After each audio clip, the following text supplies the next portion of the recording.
Buenas tardes, bienvenidos todos a esta primera sesión de la rotación. Vamos a iniciar con el tema que hoy nos corresponde, que es la interpretación de hematología completa. Vamos a tener una plática más adelante sobre la interpretación de pruebas bioquímicas y pues como grupo de profesores queremos darle la bienvenida aquí a la doctora Kenia Tejeda, que es la única que estaba presente. Ahorita se unió la doctora Valeria Aparicio. Recuerden, por favor, que deben ingresar a su correo electrónico institucional y aceptar la invitación para las sesiones para que yo no les tenga que dar admisión. Si es de esa forma, ustedes no van a tener ningún inconveniente para entrar a las sesiones, pero si ustedes no hacen eso, puede ser que tengan alguna dificultad para poder ingresar a las sesiones y no siempre puedo yo estarles dando admisión. Le voy a pedir al doctor Velázquez o al doctor Gebhardt que por favor le pongan un mensaje ahí en el chat grupal a todo el grupo, a todos los compañeros estudiantes para que se unan, porque hasta donde veo solamente hay dos estudiantes unidos a la sesión el día de hoy a esta hora. Pero tomando en cuenta todo lo que está sucediendo en la facultad y para no afectar a los que sí están, vamos a empezar. Fíjense, doctoras y compañeros profesores. Como siempre les digo, cuando empezamos esta plática, esta actividad, fíjense que resulta que una de las primeras recomendaciones que les doy siempre es que verifiquen los datos generales de lo que están evaluando. Esto porque, bueno, ahí voy a tener que reconocer también en parte que de repente uno se equivoca porque solo le pasan las hojas a uno y uno no se detiene a revisar primero si son del paciente. O sea, Doctor Juan Pablo, es el nombre ¿sí? Disculpe que lo interrumpa, solo una pregunta. ¿Alguien ya creó el chat? ¿Usted no está unido ahí? Ni yo tampoco. Bueno, entonces voy a ver ahorita en un ratito, porque yo sí estaba ahí en el grupo, pero como estoy ahorita en la clase, se me dificulta un poquito ver el tema del WhatsApp. Bueno, hagamos la clase y miramos, ahí arreglamos ahorita en el camino, no se preocupen. Bueno.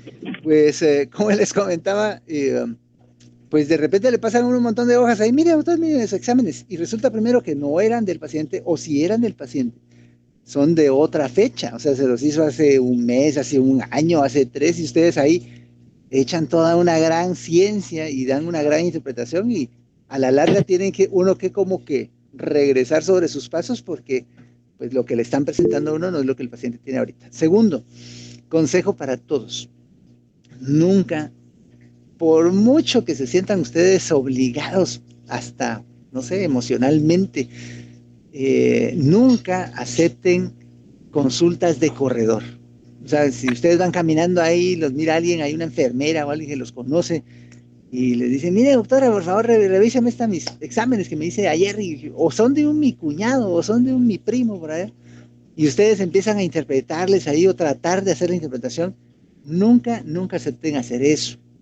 Resulta que, pues aparte de los problemas que ya comentamos, de repente, pues solo generamos más angustia o inquietudes, y no es conveniente hacerlo, porque recuerden que el orden en el cual tenemos nosotros que pues hacer nuestro proceso diagnóstico y terapéutico es a través del proceso ordenado, que implica conocer al paciente, ver cuáles son sus datos generales, el motivo de consulta, la historia de la enfermedad, sus antecedentes, la revisión por sistemas, el examen físico completo, y en base a eso poder definir mejor cómo vamos a proceder. Ese ejercicio lo vamos a estar viendo o lo vamos a estar reproduciendo de la mejor manera posible cuando discutamos los casos clínicos que vamos a empezar a trabajar a partir de la semana entrante. La semana entrante les vamos a explicar cómo queremos que los preparen y cómo los vamos a discutir. Pero se trata de hacer ese ejercicio no solo con nosotros, sino que en el día a día, cuando estén con sus pacientes en los servicios o en las emergencias o donde estén, los puedan atender de forma ordenada. Verificar siempre entonces el nombre, la fecha y dónde se los hicieron. Fíjense que también eso es importante, porque dentro del montón de lugares donde hacer estudios diagnósticos, pues la verdad es que uno va aprendiendo cuáles son más confiables que otros. Si hablamos de situaciones en lo privado, hay como unos 4 o 5 lugares donde pues yo tengo un nivel aceptable de confianza para poder enviar a mis pacientes o recibir resultados de laboratorio que pues pueda no solo interpretar de forma correcta, sino que en base en una buena interpretación, en un buen proceso de ayuda diagnóstica, yo pueda dar una recomendación más certera. O sea, eso también es importante. Dentro de esos lugares confiables, el Hospital Roosevelt es uno de los mejores, sobre todo en el tema de determinaciones hormonales. Es un lugar donde realmente tiene la tecnología de punta, está más avanzado y todas las pruebas bioquímicas, la hematología completa, todas las pruebas que uno hace en el Hospital Roosevelt son muy confiables y muy adecuadas, muy correctas. Donde yo no sé si esto ha cambiado en los últimos 2 años, pues la verdad, pero donde sí tengo un poco de problema con resultados del hospital es con los resultados que dan de los tiempos de protrombina y parcial de tromboplastina. Yo no sé si todavía, o sea, si sigue dando tanto problema los resultados o si son más confiables ahora. Ahí los profesores me corregirán la plana ahí. Tal vez ellos ya notaron que ha mejorado el desempeño de esa sección de laboratorio. Pero fuera de eso, todos los demás resultados de laboratorio del Hospital Roosevelt son muy, muy buenos, muy confiables y pueden basar sus decisiones en los mismos. Hay un laboratorio muy asequible y también muy confiable, que de hecho pertenece a la Universidad de San Carlos, es el Laboratorio Clínico Popular de la Universidad de San Carlos, pertenece a la Facultad de Farmacia, y ahí pueden enviar a los pacientes a laboratorios que no se puedan hacer en el hospital por alguna razón, tal vez niveles de vitamina D o anticuerpos. Digamos, han ido ampliando a través del tiempo, en base a la demanda, la oferta de las pruebas que pueden hacerse ahí, y son muy, muy económicos. La verdad que pruebas que en otros lugares, tal vez en un laboratorio bueno, particular, puedan costar, no sé, 2,000 quetzales, ahí salen en 300 o 400. Entonces, realmente son muy buenos y son comparables con los que uno hace en otros laboratorios de confianza. Y en lo privado, pues, no voy a hacer propaganda, pues, pero sí hay como unos 4 o 5 donde no tiene confianza. Incluso en el interior. Hay algunos laboratorios en el interior, en Chimaltenango, en Quetzaltenango, que uno ya va conociendo, la Antigua también, que uno va conociendo y que sabe que puede enviar a sus pacientes a esos lugares para que les hagan de forma correcta sus laboratorios. Así que es parte de lo que yo les quisiera recomendar para ir aprendiendo, pues, porque la verdad es que no lo sabe uno hasta que empieza este proceso de preparación para la práctica. Hablando específicamente de hematología completa, que es lo que nos atañe el día de hoy, vamos a obtener 3 grandes grupos de información. Uno es todo lo que abarca los glóbulos rojos, los glóbulos blancos y las plaquetas.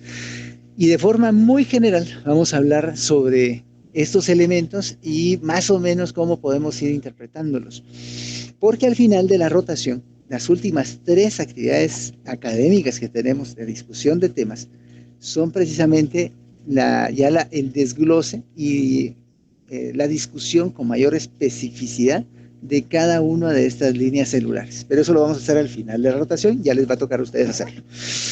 Primero, en todo lo que es la serie roja, nos va a aportar información valiosa sobre el número de glóbulos rojos, sobre la concentración de hemoglobina, sobre el hematocrito, y nos sirve mucho pues para saber si nuestro paciente puede tener anemia o si por otro lado pueda tener policitemia, que son los 2 grandes grupos de alteración que tenemos o que podemos tener en nuestros pacientes. El número de eritrocitos no nos sirve específicamente para hacer diagnóstico de anemia. Para hacer diagnóstico de anemia tenemos que basarnos en la hemoglobina. La hemoglobina es nuestro parámetro clínico o paraclínico que nos define la anemia. Y aunque no hay un consenso global sobre lo que puede constituir anemia para todo el mundo, en lo general se acepta que los pacientes deben tener una hemoglobina mayor de 12. ¿Sí?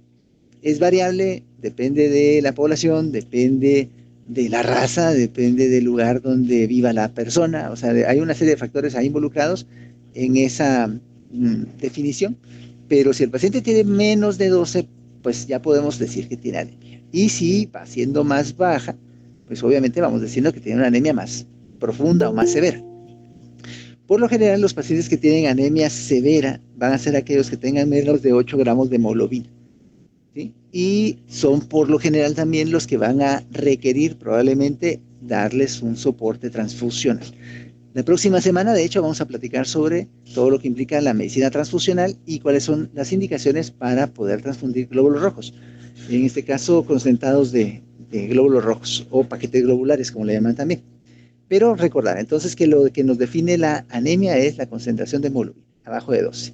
El hematocrito, pues, es una medición que tiene que ver también con la hemoglobina y, pues, básicamente es la medición que evalúa el volumen que tienen o que ocupan los glóbulos rojos con respecto al total de todo el volumen sanguíneo circulante. Esto, para fines prácticos, se puede obtener multiplicando la hemoglobina del paciente por 3, pero no siempre es fidedigno hacerlo de esta forma.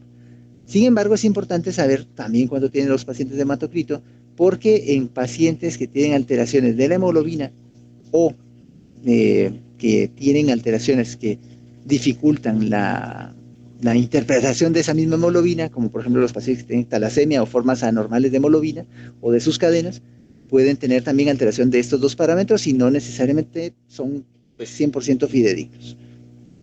Hay algunas mediciones importantes relacionadas con los glóbulos rojos y se refieren a las que de alguna forma nos van a ir definiendo cuál es la morfología que tiene. Una de ellas es el volumen corpuscular medio. Este representa la media del volumen de todos los glóbulos rojos.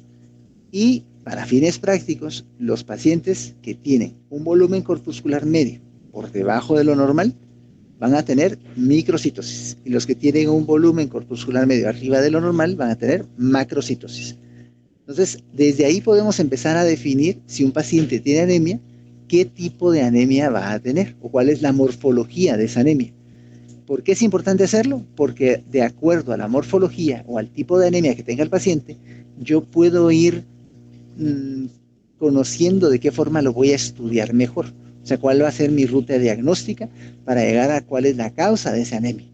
Cuando hablemos de alteraciones de los eritrocitos, al final de la rotación vamos a recordar estos conceptos y vamos a discutir con más detalle cuáles son nuestros algoritmos o nuestras rutas diagnósticas si un paciente tiene anemia y de acuerdo al tipo de anemia hacia dónde dirigirnos. Otro parámetro muy importante a tomar en cuenta es la concentración de hemoglobina corpuscular media y la hemoglobina corpuscular media. La hemoglobina corpuscular media lo que hace es informarnos acerca del contenido promedio de la hemoglobina de cada glóbulo rojo.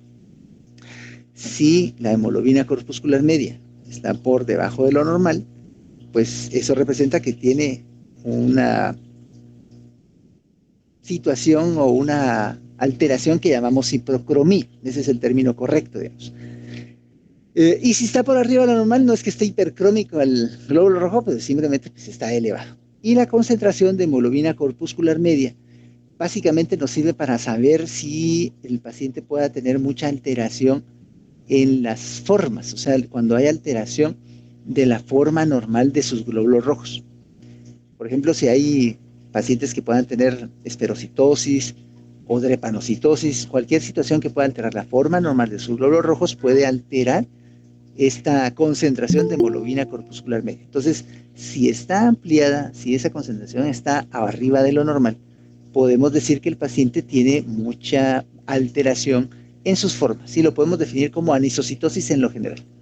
Cuando estos parámetros están alterados y llevamos una mejor interpretación de los mismos, cuando pues vamos a hematología y pedimos hablar con el hematólogo o hematóloga y le solicitamos que nos autorice a realizar un frote periférico o al residente que está rotando por hematología, le presentamos un caso porque queremos hacerle un frote periférico, pero llevamos esta información y tenemos más claridad de por qué lo queremos pedir y qué podemos encontrar o qué queremos descartar, la posibilidad de que nos lo autoricen es muchísimo mayor que si ustedes solo van porque les dijeron que había que hacerle un frote periférico al paciente y van ahí con la solicitud y le piden una firma al residente. Pues el residente les va a pedir, bueno, ¿por qué quieres un frote? O sea, ¿qué quieres saber? ¿Qué estás buscando? Si ustedes llevan esta información clara y tienen una idea más precisa de qué es lo que podrían encontrar, entonces es más probable que no tengan ningún inconveniente cuando pidan el frote. Así que mucha atención con esto. Este es otro parámetro que puede uno evaluar ahí en el resultado de la hematología completa, que es la amplitud de la distribución de eritrocitos. Básicamente lo que informa también tiene mucha relación con lo que platicamos hace un ratito en la concentración de hemoglobina corpuscular media, y es toda la variación en las formas de los glóbulos rojos. Entonces, si este valor está incrementado, pues lo que nos dice es que hay mucha variación en las formas, o sea, hay mucha anisocitosis. Se encuentra elevado, generalmente arriba del 15% en anemias carenciales, como la ferropénica, y tiende a estar normal en otras formas de anemia hipoproliferativa, como las talasemias. Este es un punto importante a tomar en cuenta, porque cuando tienen pacientes con anemia que tienen microcitosis e hipocromía, una de las, digamos, formas de procesar esa información o de pensar debería ser que tenemos un paciente con una anemia hiperproliferativa. La principal causa de esas anemias es la anemia ferropénica, pero hay otras causas dentro de las talasemias que pueden dar ese mismo patrón morfológico.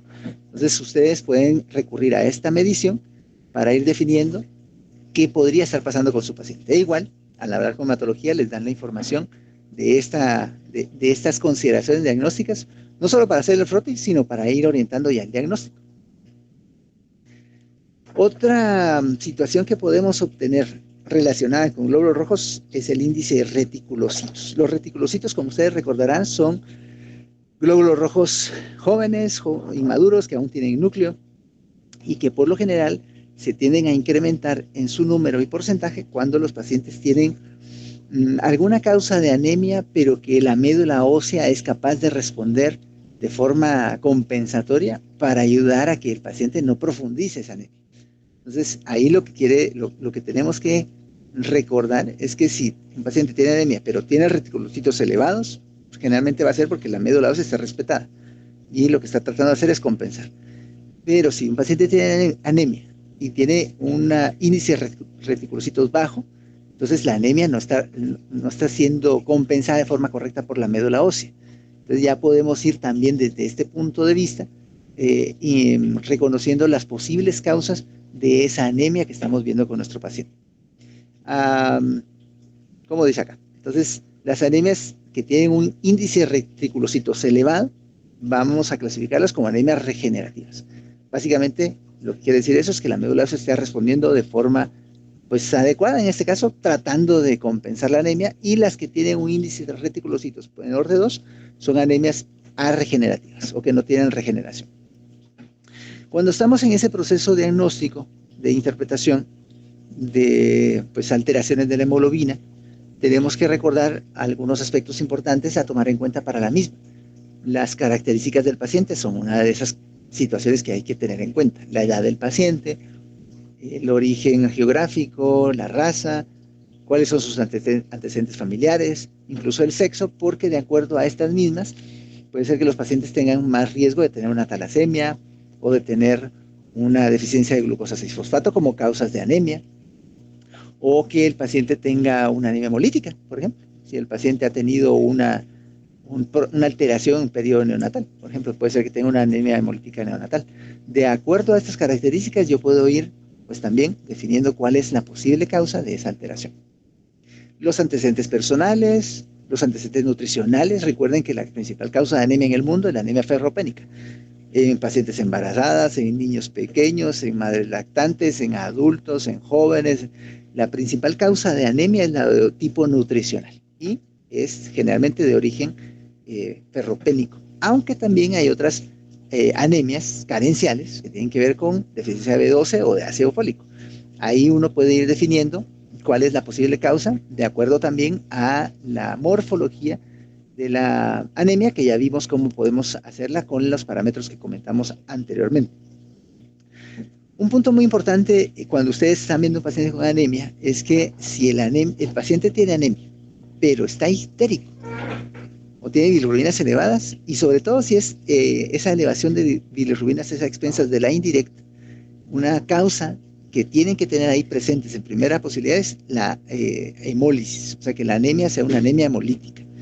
Puede ser una anemia hemolítica autoinmune, puede ser una anemia hemolítica por anticuerpos fríos, puede ser una anemia hemolítica incluso por traumatismo, puede ser una anemia hemolítica de diferentes orígenes. Casi siempre en el hospital, particularmente cuando tenemos anemias de tipo hemolítico, la primera sospecha es que tenga una enfermedad autoinmune, tipo lupus o tipo artritis o algo, y ya estamos ahí corriendo a la unidad de reuma a pedir ahí pues que nos autoricen a hacer toda la batería de anticuerpos. Pero pues hay otras causas de anemia hemolítica. Incluso algunas situaciones como reacciones a transfusiones, por ejemplo. Paciente que recibe una transfusión y esa transfusión no fue compatible, puede tener como efecto secundario, efecto adverso, una reacción de tipo hemolítico. Entonces uno tiene que saber muy bien qué pasó o qué ha pasado con su paciente, cuál es el contexto del mismo para ir definiendo cuál es la causa de esa manifestación. Aquí está solo el recordatorio de lo que platicábamos en relación a la hemoglobina. Hay una especie de adaptación de acuerdo al nivel sobre pues el mar que uno vive, ¿verdad? Y que uno debe tomar en cuenta para saber más o menos cuánto debe variar. Si el paciente vive en una altitud mayor, la hemoglobina debe ajustarse de forma negativa de acuerdo al nivel de la ciudad o del pueblo donde habite.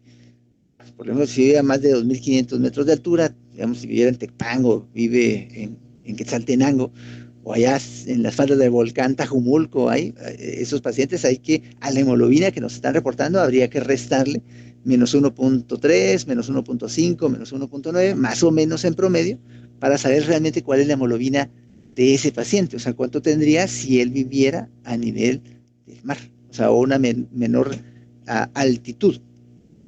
Y eso también es importante para definir si el paciente pueda o no tener anemia. Un paciente que vive, como les digo, en Quetzaltenango y tiene 12.5 de hemoglobina, yo le resto ahí por lo menos 1 o 1.3 y realmente tendría anemia, pues bajaría como a menos de 12. Entonces, una hemoglobina para un paciente que vive en Quetzaltenango, que vive en Huehuetenango o que vive en Tecpan, de 12.1 no es una hemoglobina normal. Y ahí yo debería empezar a pensar que tiene anemia ese paciente. ¿Cuánto debería tener? Bueno, por lo menos más de 14, 14.5, 15. Y si vive a nivel del mar, pues, o en una altitud menor de 1.000 metros sobre el nivel del mar, pues ya no tengo yo que corregir ese nivel que me están reportando.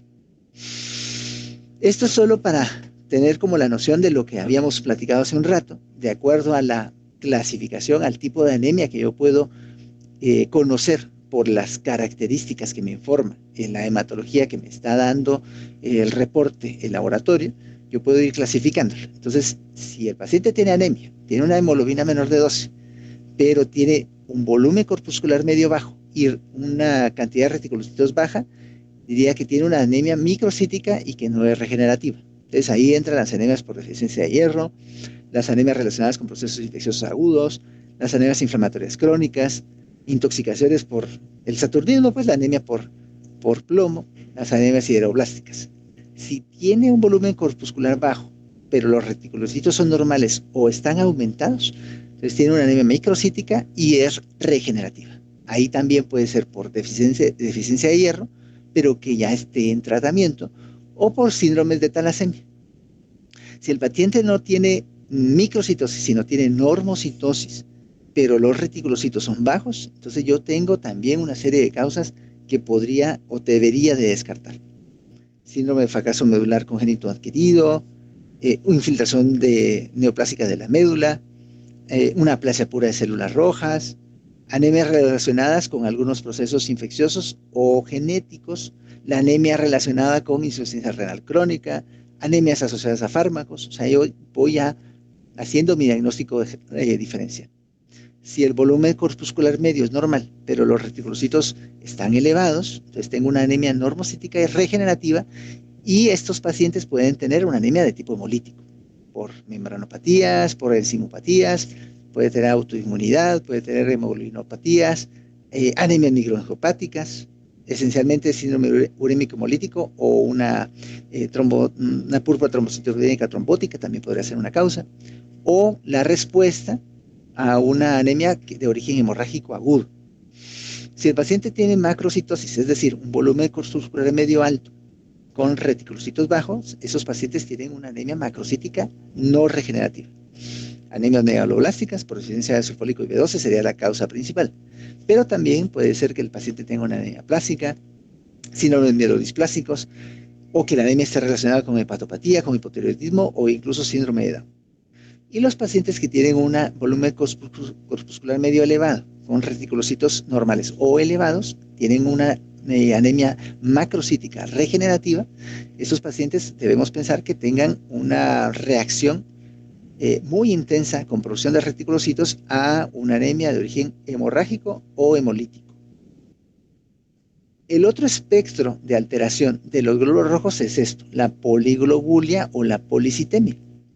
Y aquí lo que vamos a tomar como definición para este punto es que el paciente lo que va a tener es un incremento del contenido de hemoglobina o del número de eritrocitos totales al menos 2 veces arriba o 2 desviaciones estándar por encima del valor normal para la edad y el sexo del paciente.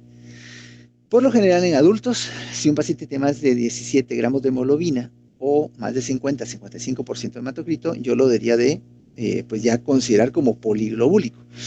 Pero particularmente si tiene un hematocrito arriba de 60 o 65%, hay más riesgo de que tenga lo que llamamos síndrome de hiperviscosidad. Estos pacientes empiezan a tener una alteración importante de la oxigenación y de la circulación normal y pueden empezar a tener también manifestaciones de tipo isquémico en algunas áreas de su cuerpo relacionadas con esta hiperviscosidad.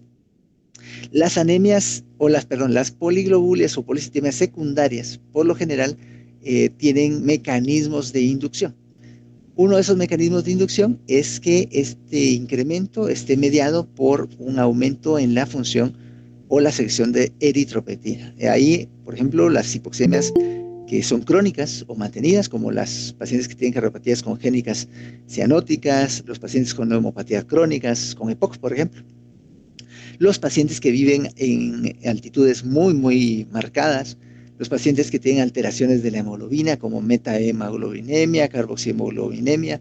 O sea, ese tipo de pacientes pueden tener un incremento de la hemoglobina o glóbulos rojos mediados por un incremento también en la secreción de eritropoyetina.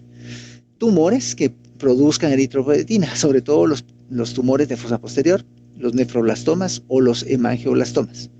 También los feocromocitomas, aunque estos tumores son muchísimo más raros, pero también puede ser una causa de un incremento de glóbulos rojos mediados por esto.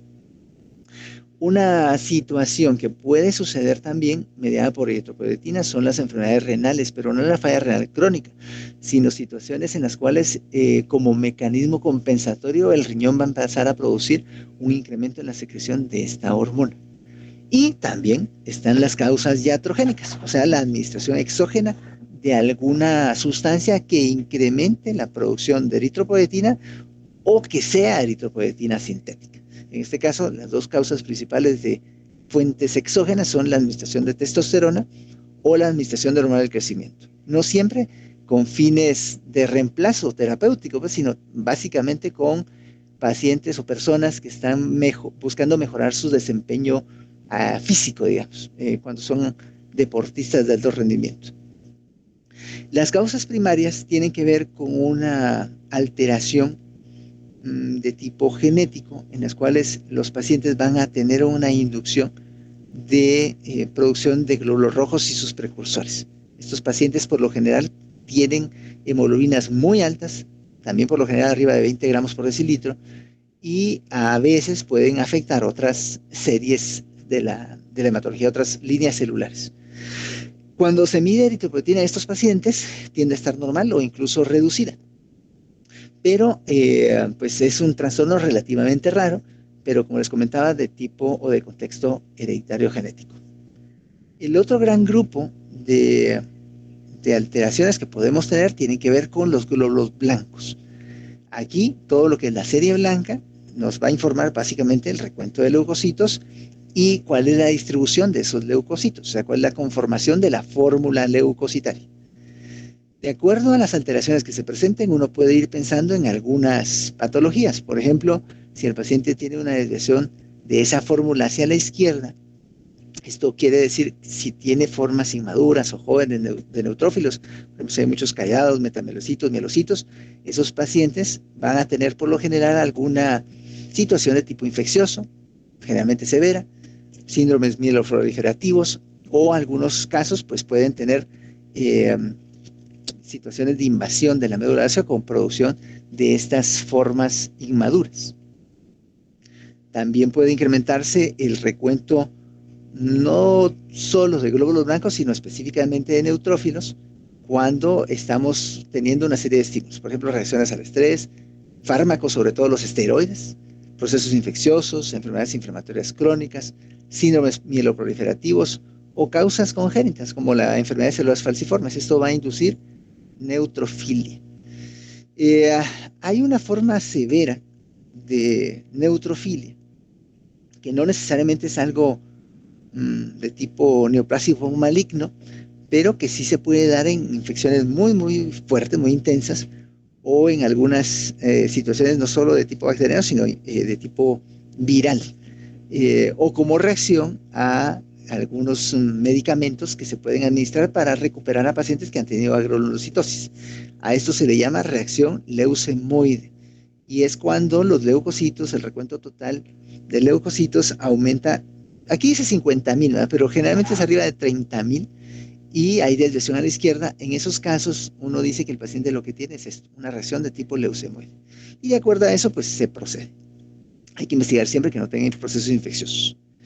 Existen algunas alteraciones que no cambian el número total de cierta línea celular, por ejemplo de linfocitos o de neutrófilos, pero que sí cambia su porcentaje. A eso les llamamos alteraciones relativas. Cuando solo cambia el porcentaje, pero el recuento total está normal o siguen los parámetros normales, a eso se llama alteración relativa de X o de Y. Pero cuando el recuento total de la línea celular que estamos viendo si está alterado, pues a eso se le llama una alteración absoluta de X o de Y línea celular. Específicamente hablando de linfocitos, obviamente la linfocitosis va a implicar que los linfocitos están incrementados. Puede ser que estén aumentados de forma relativa, es decir, solo su porcentaje, aunque no el número total, o que estén aumentados de forma absoluta. Esto implica que el recuento total de linfocitos está alto.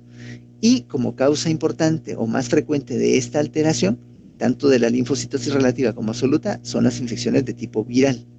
Pero hay otras causas que podrían estar afectando a los pacientes. Cuadros de tosferina, por ejemplo, o pacientes que tienen tuberculosis, brucelosis o fiebre tifoidea podrían tener también estas alteraciones con cierto grado de linfocitosis. Aunque por lo general estos pacientes tienden a tener también otras alteraciones importantes de su hematología completa. Algunas veces ciertas enfermedades inmunes o autoinmunes o inflamatorias crónicas podrían también inducir cierto grado de linfocitosis. Esto es una causa frecuente, los estados post-vacunación. Incluso ahorita con el tema de las vacunas contra COVID, algunos pacientes pues, que se han vacunado tienen cita 2 o 3 semanas después con el médico y van y se hacen su recuento de glóbulos blancos, o sea, su hematología de control que les pidió el médico, y cuando ven el reporte, pues les llama la atención que el porcentaje de linfocitos esté muy alto, ¿no? Pero cuando uno empieza a preguntarles y se recuerdan, es que me vacuné tal día. Bueno, entonces sí es algo frecuente de ver. Hay que siempre estar seguro de cómo está el estado de vacunación de nuestros pacientes para poder hacer esta interpretación de forma correcta. O también puede ser una reacción a fármacos.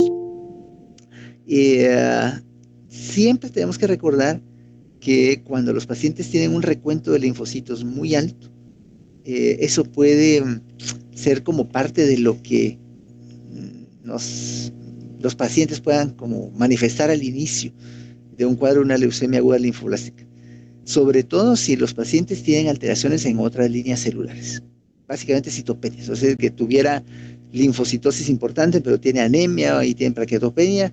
Esos pacientes, aunque no tengan o no les reporten formas inmaduras, ustedes tienen que estar muy al pendiente de si pues, puedan evolucionar a una alteración tipo leucémica pues, en los próximos días o semanas. Así que mucha atención a esto y ser muy exhaustivos en el examen físico también y en el interrogatorio.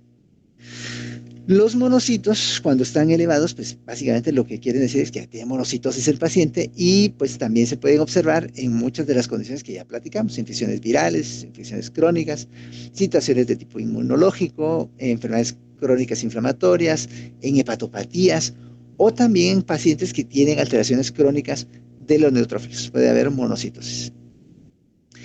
La eosinofilia es importante reconocerla porque generalmente en una hematología completa no es un hallazgo común o frecuente. Sobre todo, es relativamente raro que el porcentaje de eosinófilos supere un 10, un 12%. Cuando ustedes tengan eosinofilias muy marcadas, niveles de eosinófilos o porcentajes arriba de 15, 20%, siempre piensen que el paciente tenga un trastorno específico primario de los eosinófilos. Pueden ser cualquiera de estos que están aquí mencionados. Un síndrome hipereosinofílico, eosinofilias asociadas a vasculitis, a situaciones ya malignas, hematológicas, como linfoma, por ejemplo, leucemia, síndromes crónicos mieloproliferativos. O sea, y cuando tengan eosinófilos muy altos, arriba de 15, 20%, de hecho los hemos visto en el Hospital Roosevelt alguna vez. No es muy frecuente, pero los hemos visto. Entonces, siempre piensen esto. Las dos causas más frecuentes de elevación del porcentaje de neutrófilos, generalmente cuando no son tan altos, están entre 6, 7, 8%, hasta 10%, son la presencia de parasitismo, sobre todo el mintos, o síntomas o situaciones de tipo alérgico, que pueden ir desde asma, pasando por rinitis, sinusitis, hasta hipersensibilidad a alimentos o fármacos. Siempre cuando tengan alteraciones de los eosinófilos, piensen en estas dos causas como las dos principales o más frecuentes, pero no son las únicas. Sobre todo, como ya les dije, si el porcentaje de eosinófilos o los recuentos de los mismos son muy altos, están marcadamente elevados, y también si se sostienen a través del tiempo. Porque de repente ustedes tienen un paciente con eosinofilia en 10%, digamos. No tiene datos de alergia, no es asmático, no ha ingerido medicamentos, y entonces ustedes le mandan a hacer un examen de heces y ven en el examen de heces que tiene parasitismo. Entonces le dan tratamiento y le hacen un control después, un mes después, y ven que el porcentaje de eosinófilos baja y se reduce, pues ya, todos tranquilos. Pero si ese paciente que ustedes ya trataron y que pensaron en un principio que tenía eosinófilos elevados por parasitismo, un mes después, cuando ya lo trataron, regresa con un examen de heces que ya no tiene parásitos, y sí, con 12%, 15%, 18% de eosinófilos, aunque no tenga aparentemente nada más en su examen físico, piensen que tenga alguna alteración de estas que están acá. Entonces tienen que referirlo con el hematólogo para estudio, por favor. Los basófilos son como células de esta línea blanca que, pues no sé, muchas veces menospreciamos realmente, pero son importantes, sobre todo también cuando están muy altos, ¿no? Cuando están muy altos, generalmente tienen esta especie de manifestación en relación a reacciones a hipersensibilidad a fármacos o alimentos, a procesos de urticaria aguda muy severos, pero cuando están muy altos, generalmente arriba de porcentajes arriba de 30%, así como platicamos de eosinófilos persistentemente elevados en niveles muy altos, también cuando los basófilos están muy altos, deben pensar en cuadros de tipo maligno hematológico, sobre todo leucemia mieloide crónica.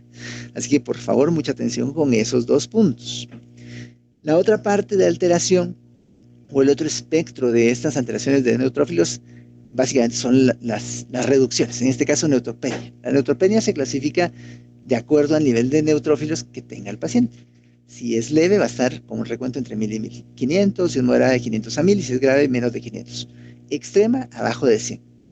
¿Cuál es el problema principal con la neutropenia? El problema que tienen estos pacientes es que los predispone de forma importante a alteraciones de tipo infeccioso. O sea, es muy frecuente que estos pacientes tengan infecciones severas, recurrentes, difíciles de tratar, que le dieron un esquema de tratamiento completo y no mejoran o recurren rápidamente.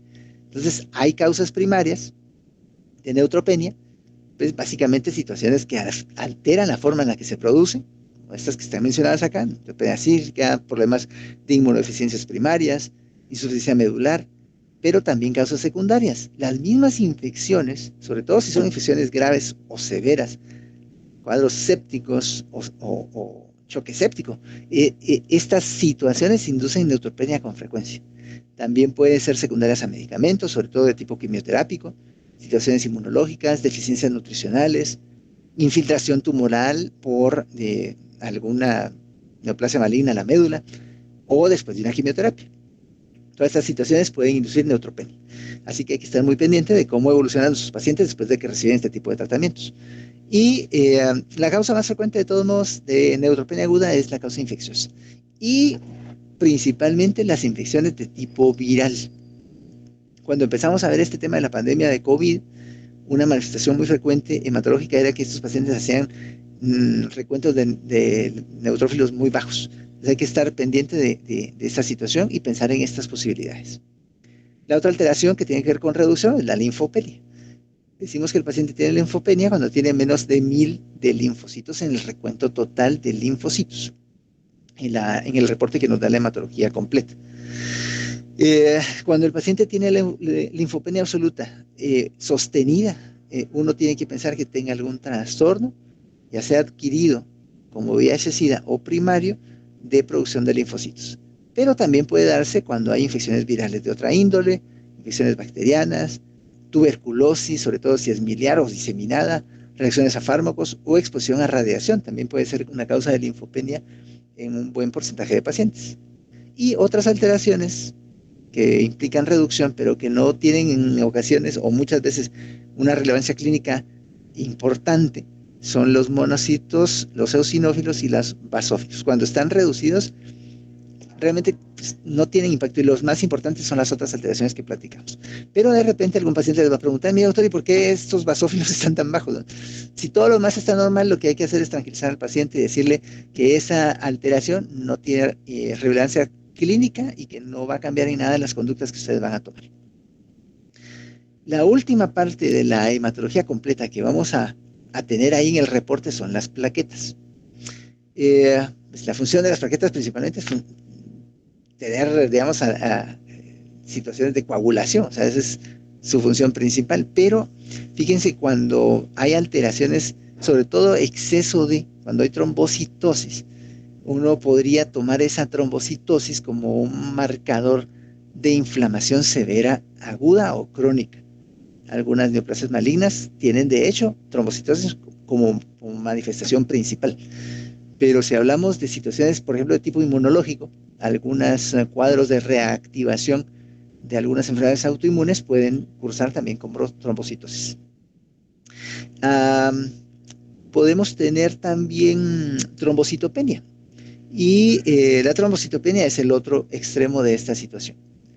El plaquetocrito es el volumen ocupado de las plaquetas en el total de sangre, se evalúa en porcentaje, pero más que esto, lo que quiero que discutamos es esta parte. Si tenemos pacientes con trombocitopenia, vamos a definir que tienen trombocitopenia si tienen menos de 150,000 de recuento plaquetario. No es algo clínicamente significativo, aunque sí le tenemos que poner atención, si no tiene un recuento menor de 100,000. ¿Por qué? Si tiene menos de 100,000, ese paciente no puede ser sometido a una cirugía, no puede o va a tener mayor riesgo de complicaciones hemorrágicas si tiene un traumatismo, o sea, sí va a afectar su capacidad de coagulación. Si tiene más de 100,000, probablemente no sea tanto el impacto sobre esa función tan importante de las plaquetas.